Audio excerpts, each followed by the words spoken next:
Hey guys, so I wanted to talk about my journey with cancer. It's been a long one. I didn't know what to expect with either cancer. You see the cancer on TV, they hang in a bag, girls sitting in a circle, and people go home, and they throw up, and they lose their hair. But that wasn't my case. So I just wanted to put out there what I went through, and hopefully it'll help one person. So back in 2015, I had my baby Preston. I had been working full time at my job as a supervisor up until like the day of when I was induced. I was planning to go back full time after I had him, and I just had this like impending feeling of doom, like something terrible was going to happen to Preston, and I knew I needed to spend every second I could with him because something terrible was going to happen. Like I just had this feeling something terrible was going to happen to him, so I spent every second I could with him.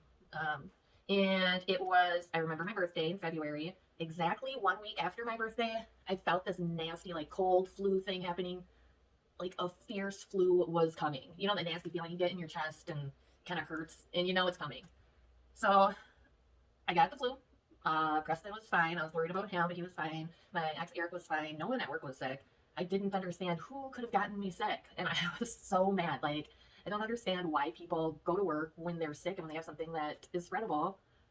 I get that people don't want to stay home because they need money, but at the time I was so upset because, okay, someone got me sick and now I've got to take off time, right?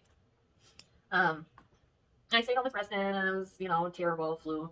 I remember noticing like some bruising on my feet, and I thought it was because my shoes were too tight. And I was like, that's just weird that I would get bruises on the side of my feet from my shoes. And it had been a few weeks. Like, I wasn't deathly sick the whole time, but, I was sick. I remember telling our receptionist at the front desk, Sharon, like, I just can't kick this cold thing. And it was on a few days later, whatever. So I had a sinus infection. I went into the doctor. They gave me the prescription to get rid of it. And I was still sick. It was on April 3rd. I went to the Minute Clinic because it was not going away. Like, I sent out my ex at night to go get me flu medicine because my sinuses were, both of them, just so swollen and closed. So I literally thought, like, if I go to sleep right now, I might die because I usually breathe out of my nose. And the medicine wasn't helping much. But so at the Minute Clinic, I went in, and I remember I was waiting forever at Minute Clinic, and I always wait forever, right? So I was all frustrated. But I went in, I saw the doctor, and he asked me if I was stressed or if I had been walking around. I was like, no. He's like, okay, because your heart rate is really fast, so we're going to give it a few minutes, and then we're going to try it again. I'm like, okay, well, my heart's just beating a little fast. I don't know the big deal, right? We waited 15 minutes. I was just sitting there talking about stuff. And he did the heart rate again, and it was resting at around 150 something beats per minute. At the time, I didn't understand, like, that was insane. And he said, I need to call my supervisor because I don't know if I'm able to let you leave here, not by ambulance. And I was like, my little heart's just beating kind of fast. What the heck? It was, it was the weekend, so that was why I went into the Minute Clinic. He called the supervisor, and the supervisor said, send her home, but make sure that she schedules an appointment with her primary on Monday. So on Monday, I called. The soonest they were able to get me in was on Thursday. During that week, I remember, gosh, like, I was blowing my nose, right? And I looked, and I blew a blood clot. Like, it had to be, like, the size of a $50. Like, it just blew it out of my nose. And I was looking at the Kleenex, like, what? Like, winter, Minnesota, it's dry. I'm used to a little bit of blood, but this was a huge blood clot. And I knew something wasn't right, like, super not right. And so I've got partial fake teeth in the back, right? I'm laying there on my bed, and the roof of my mouth just feels swollen, right? And it was hurting. So I popped out my partials, and as soon as I did, it felt like a bottle of champagne was open in my mouth, and the roof of my mouth was all tingly and stuff. And it was super swollen. And I, figured it was from the sinus infection. Something was pushing down or something. But on that Thursday, on April 7th, I went and they did an EKG of my heart. They said it was fine. It was fast, but it was fine. And I was like, obviously, because I'm not sick. Which is weird because normally when I go into the doctor, I'm like, oh, I'm so sick. And then it's never anything, right? But I went in and I was like, it's nothing. So she said, you know what, we're just going to do some blood work just in case. I'm like, okay. And she calls me that night and says my numbers are off. And she had scheduled me for an appointment the next morning to see a hematologist/oncologist. And I didn't even know what an oncologist was at that time. I remember writing it on the whiteboard. And I spelled oncologist with an E. And I Googled it and I was like, blood and cancer? What the heck? So I called my mom and I told my mom. She's like, oh, I want to come with you. Okay, that's cool. So I went on my chart that night, right? And I looked at the test results and I, WebMD, Google. And immediately with just that, I was like, okay, it's either anemia or leukemia. And I was like, it's got to be the anemia. because it's not leukemia. I've, been breastfeeding and I haven't been eating well because I'm sick. Of course it's going to be anemia. But I was like, if it is leukemia, I don't remember when or even if this ever happened. I feel like when I lived back in West St. Paul, like as a very small kid, I swear I heard on the news that they were like, we found a new cure for leukemia and it's a pill or something. And I feel like I remember that from when I was like small and I was like, well, whatever. I mean, if it is leukemia, then I can just take the pill and it'll be fine. So I remember watching Once Upon a Time and in the back of my mind thinking like, I can't think about this. I don't want my head to start spinning because I have to see because I have to see an oncologist. And I was like, I just want today to be normal. In the back of my mind thinking like, something is bad. Like I can't believe something bad's actually happening. I remember breastfeeding that night and he like wouldn't get off of me. And I remember just laying there. I don't want to stop him because this could be my last time feeding him. And I met my mom at the hospital where my doctor was in the oncology. And that was on April 8th. So I get there, I check in, and the nurse sees that I'm scared, right? And she tells me, you're here for hematology. You don't have cancer. I don't want you to worry about it. And I was like, oh, good. So the doctor is looking at my results when I get in there. And she's like, I'm going to take a minute and talk to a colleague and try to get this figured out. My mom's like, oh, I'm so happy that she's, being resourceful and she's actually looking into it and we're going to get this figured out. And the doctor pops her head in and she's like, we're thinking it might be leukemia, so we'll let you know. And I was like, no. She comes back in and she says, yes, it's leukemia. And in my mind, I'm like, okay, well, it should be a few pills, right? She said, we need to take some blood and we want to get it started because you were going to go to the hospital today, down to the U of M, because we can't handle what you're about to go through here. So they're taking blood, vials and vials of blood. Like, I don't have any left. And I started feeling so dizzy, and I felt dizzy like that before. And I just like succumbed to it. Like I embraced it. I passed out. And I remember slipping into that state was the best feeling that I like ever had. It just felt so good just to let go and be gone. I woke up on the bed. My mom was like, well, I saw that you were going to pass out. I was like, oh, there she goes, or down she goes. The doctor says, okay, we're going to get an IV in you, passed out. You're going to go to the U of M today. And I was like, okay, should I schedule the appointment? Or she was like, no, you're going there right now. And I was like, okay, well, I'm going to go home and get my stuff.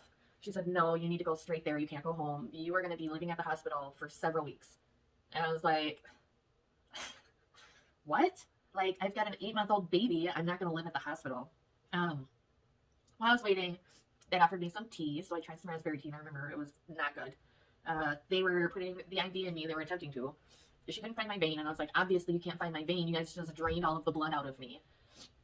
She can't find, like, it's slipping around or something. She grabs a baby needle, that doesn't work. So she grabs, like an x-ray thing, a venogram maybe. And so you can look inside your body and you can see the veins. And she got it placed. They gave me the IV in the infusion center at that hospital. And it was like it was on TV, like a giant circle of chairs that had, people getting their chemo. And when the nurse was done putting that in me, she said, when you go to the hospital, I want you to ask for a PIC report. They're amazing because they're going to have issues with your veins. So I was waiting for my mom to come back with my ex and my kid. And we drove down to the U. I got into a bed, and then I remember Preston was hungry, so I breastfed him, and that was the last time. And I had planned, like, I didn't want to breastfeed before I had him at all. And I had him, and I was like, okay, whatever. And, I'm happy I did. And so many studies, like, if you breastfeed for 2 or 3 years, then your baby gets the healthiest, right? So I was planning to do it for 2 years. But I made it to 8 months. I remember I had Eric waiting out in the hall while I breastfed. It happened so fast, though. I had no time to, like, process it, and, like, adrenaline, and everything's happening so fast. So I'm very happy that it happened so fast, because if I would have actually done research to figure out what I was about to go through, I would have not handled it like I did. I was admitted. They brought me upstairs to Unit 7D for the cancer patients. I remember Dr. Cooley and Dr. Kim Walsh. They came in the room and they were talking to everyone. Me, Eric, and Preston was their baby. My mom, my dad, my sister. I remember my sister, they were telling me, like, this is what you're going to be going through. We're going to be putting you on pills. These are a list of some of the medicines that you're going to be on. And I remember my sister was like, well, why is she on this medicine? Because she was familiar with it. And my dad, what caused this? Could it have been because she was smoking? And I was like, does it matter at this point? There's nothing that I could do. No, it had nothing to do with anything. It was just very bad luck, she said. And she said, Dr. Cooley said to my parents, like, she has a very long road ahead of her.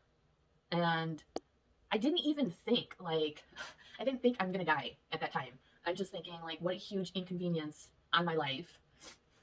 Then now I've got to go through all of this. You know, they're explaining you're going to be losing your hair. You cannot breastfeed anymore. I was like, can't I continue until I get started on the chemo? Well, you're starting on the chemo tonight. Like, what? Um, you know, and then going over all the medicine. This one's to protect your kidneys. This one's to protect you from this. This one's from this. And we're going to give you something to try to protect your ovaries, but you're very likely not going to be able to have kids again. And it's like, I want to have another kid to be a sibling for Preston. The second he was born, like when I was pregnant, I'm like, one and done, I'm never going to do this again. But being with him for those first 8 months, I was like, I could do this. I want to have another one. I want to have someone for Preston. They were going over my health history, and they had discovered that the day that I had Preston, they did some blood work, and my hemoglobin was low, but no one had mentioned anything to me, and I had no idea about it. So in my mind, I'm like, oh my gosh, have I had it since Preston? And they're like, well, you know, we don't know because you could have lost a lot of blood during the birth. And I remember I was like, well, but nobody told me. Not that it really would have done anything, I guess, because I was so focused on him. And they told me I was going to have a bone marrow biopsy and a spinal tap. And I felt like, you know, having a baby is the worst pain. Kidney stone second, and then third and fourth would be the bone marrow biopsy and spinal tap. And I was like, oh my God, this is going to hurt so bad. The bone marrow biopsy, so you lay on your stomach and they lidocaine you and numb you up. And then they stick something like a corkscrew in your hip, and they drill down, and then they stick a needle, and then they pull the stuff out into a vial, and it looks like dark blood. It looks like nothing special. And I remember, you know, I felt pressure like to suck it out, but it didn't really hurt because I was so like, I was in shock. So it was nothing for me. And I needed the spinal tap, right? And this Asian doctor, young Asian doctor walks in, and he's in a bow tie, and he was a student still, I think. And the doctor was there and was like, I'm going to supervise him, and he's going to do the spinal tap. And my mom's like, I don't think that we should have him do it because I want you to have someone with experience.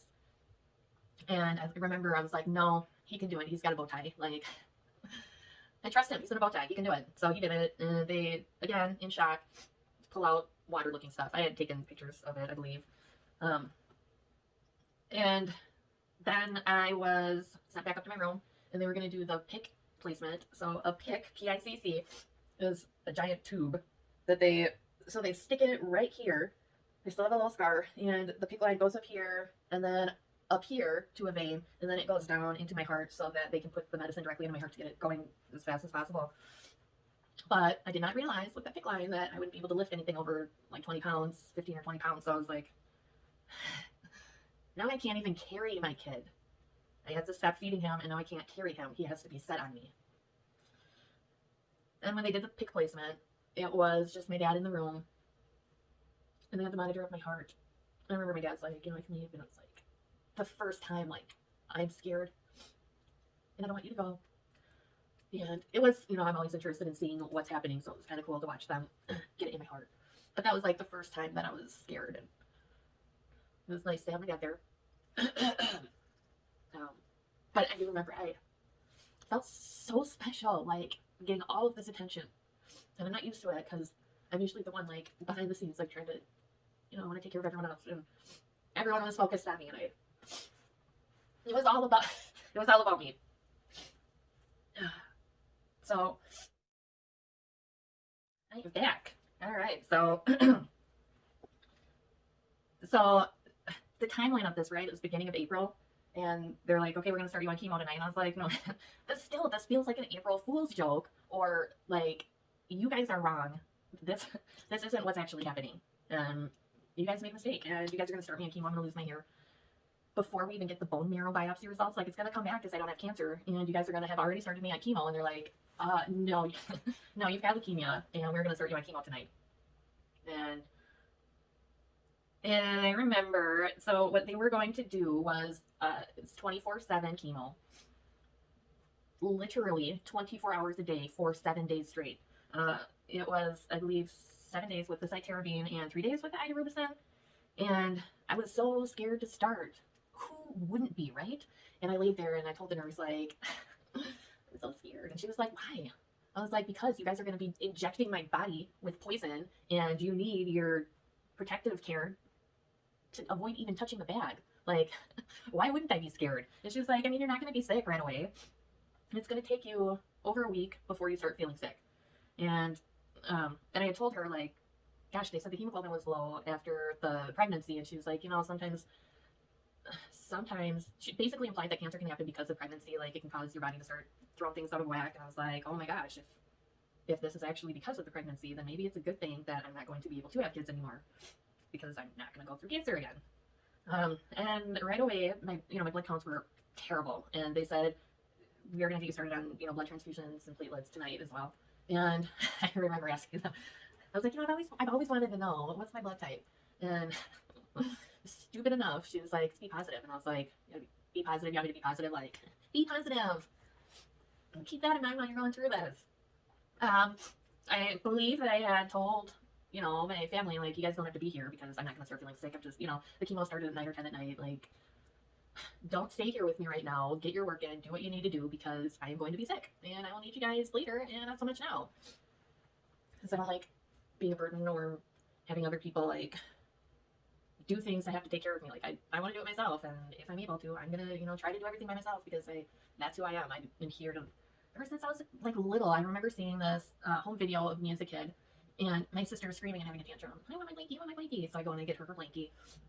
She throws it. No, I want mom to give me my blankie. And then I go and I'm like, well, here, take your blankie. No, I'm taking my blankie. And like, that's just who I am. Like, let me help you. And now I'm going to have to be the one that is going to be needing the help. And I was just so angry, right? Like, at the world. Why do I have to go through this when I just had a baby? Like, I want to be there with my baby. Why can't, like, it's not like I wish it on anyone else, but I was thinking, why can't this happen to the people who are going to jail, who have to be locked up and are going to be laying down in their cells anyways? Why does this happen to me when I have so much that I'm supposed to be doing right now? Why me and why not anyone else? So the diagnosis was acute myelomonocytic leukemia, AMML. It's, as I remember, they described it as being under the umbrella of acute myeloid leukemia. And I remember when the doctor said acute, and I was like, I mean, acute's got to be the better kind, right? Because it sounds, it's got cute in it. Like, isn't this the good one? No, this is the one that comes on and takes you down fast. And she's like, the chronic one is, one that you can live with for years, and that's the kind that you can go out, have chemo, live your life. And I was like, how couldn't I have had the chronic leukemia? And the chronic leukemia, I guess, happens more for kids, and kids are able to deal with that better. And the AML is usually for older people, so the stats on, like, the survival rate for AML is a total, like, less than 30% chance of survival in 5 years because it happens with, a lot of older people. But I believe they've given me a chance. They're like, like an 80% chance that she'll make it. And my dad's like, oh, those are really good odds. And I was like, I wouldn't get on a plane if they told me I had an 80% chance of surviving the plane ride. Like, that's not great. 80% isn't great. And I didn't want to watch TV. Every time I'd see other people, I'm like, why couldn't it have been them? Why did it have to be me? So that is my journey up until my first round of chemo. So I'm going to maybe tonight try to go through what happened during the chemo. And then I was going to, like, so the chemo was the 24/7, and then I would have a bone marrow biopsy at the end of the week. And then I believe I had 4 biopsies total. And I will say, every time I had one, it progressively got more and more painful. And the last one was, it hurt really bad. But so the chemo is going to be the 24/7, and then I was going to come back once a month for 4 months and do 3 or 4 days of chemo a month. And then I'd be able to go home and spend time with Preston between that. And I thought that that's all it would end up being, but it ended up being a lot more hospital than I had ever intended to. Never would have fathomed how long I actually ended up spending in the hospital. But I will talk about that on the next one. But that was it was just a cold. It was supposed to just be a cold. I met a friend at work, Maria, and she had CML. I will talk more about her, but what are the odds, right, that I have AMML and I need someone with CML? And she had the cancer that I had thought that I had wanted. And when Maria was diagnosed, she also had a cold that just wouldn't go away. So my cold had lasted from March 1st up until April 8th when I was diagnosed. That's how long I had my cold for. and 2 sinus infections. And I do remember after I blew the blood clot that week, I looked down at this arm, right? Okay, my cat scratched me on accident today because he's old. I had a bruise right here, right? Like black and blue, like really, really dark. And that was where Preston would lay his head when I would walk him. And I remember showing it off to my friend at work, Andy. I was like, God, look at this bruise. It's like, I don't even know what happened. And I was like, but if you push on it, it doesn't hurt, but it looks nasty, and I don't know where it came from. And then I learned that the bruises were due to my poor blood and platelets, and that was also why I blew that giant blood clot. Oh man, that was just so big. So, all right, that is my discovery up until chemo started.